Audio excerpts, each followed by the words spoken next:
أعوذ بالله من الشيطان الرجيم. بسم الله الرحمن الرحيم. إن أولياؤه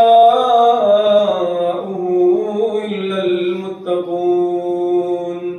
صدق الله العظيم.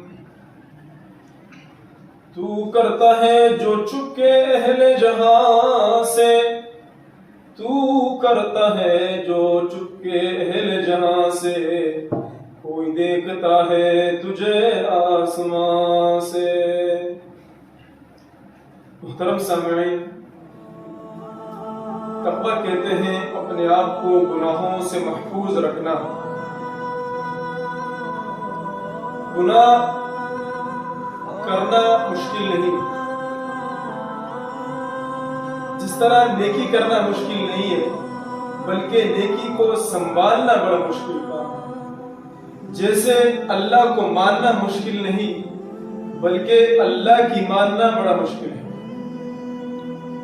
جیسے قرآن کو ماننا بڑا مشکل نہیں، بلکہ قرآن کی ماننا بڑا مشکل ہے۔ رسول اللہ کو ماننا مشکل نہیں، بلکہ رسول اللہ کی ماننا یہ بڑا مشکل ہے۔ تو تقویٰ کہتے ہیں اپنے آپ کو گناہوں سے محفوظ رکھنا، دور رکھنا۔ اگر بندے کے دل میں اس بات کا استحضار پیدا ہو جائے کہ اللہ تعالیٰ ہر وقت ہر جگہ مجھے دیکھ بھی رہا ہے، مجھے سن بھی رہا ہے، تو گناہ کرنا بندے کے لیے بڑا مشکل ہو جائے گا۔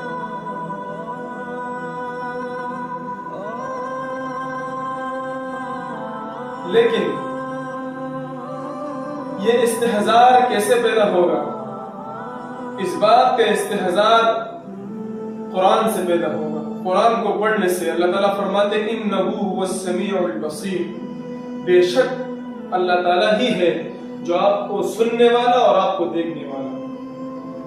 اسد الغابہ میں لکھا ہے کہ عبداللہ بن عمر رضی اللہ تعالیٰ عنہ ایک مرتبہ مدینے کے اطراف نکلے تو ایک چرواہے کو دیکھا جو بکریاں چرا رہا تھا۔ دوپہر کا وقت تھا، آپ نے چرواہے سے کہا کھانے کا وقت ہے، آؤ کھانا کھاتے۔ چرواہے نے کہا کہ نہیں، میرا روزہ ہے، میں کھانا نہیں کھا سکتا۔ عبداللہ بن عمر رضی اللہ عنہ نے فرمایا چلو پھر ایسا کرو، اپنی بکریوں میں سے ایک بکری مجھ پر بیچ دو، میں اسے پکا کر اپنے لیے کھانا کھا لوں گا اور تم اسے اپنے افطاری کے لیے رکھ لینا۔ اس چرواہے نے کہا یہ بکریاں میری نہیں، میرے مالک کی ہیں۔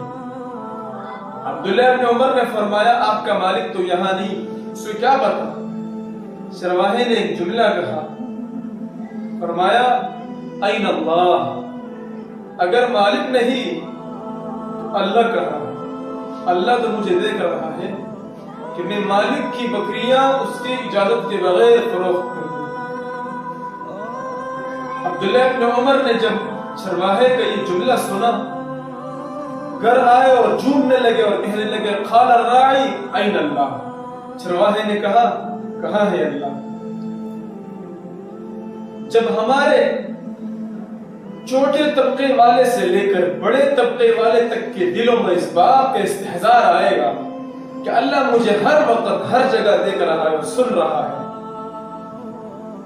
تو پھر ریڑھی والا ریڑھی پر بیٹھ کر دھوکہ اور فراڈ نہیں کرے گا، وکیل وکالت میں دھوکہ اور فراڈ اور جھوٹ نہیں بولے گا، تاجر اپنی تجارت میں دھوکہ اور فراڈ نہیں کرے گا، جج کرسی پر بیٹھ کر اپنے فیصلوں میں دھوکہ اور فراڈ اور جھوٹ نہیں کرے گا، سیاستدان اپنی سیاست میں جھوٹ نہیں بولے گا، فراڈ نہیں کرے گا۔ اس لیے بہت ضروری ہے اپنے دل میں اس بات کا استحضار رکھنا کہ اللہ دیکھ بھی رہا ہے اور اللہ سن بھی رہا ہے، جس طرح اس چرواہے کے دل میں اس بات کا استحضار ہے۔ اللہ تعالیٰ سے یہی دعا ہے کہ اللہ تعالیٰ ہمارے دلوں میں اپنا خوف کوٹ کوٹ کے بھر دے۔ وآخر دعوانا الحمدللہ رب العالمین۔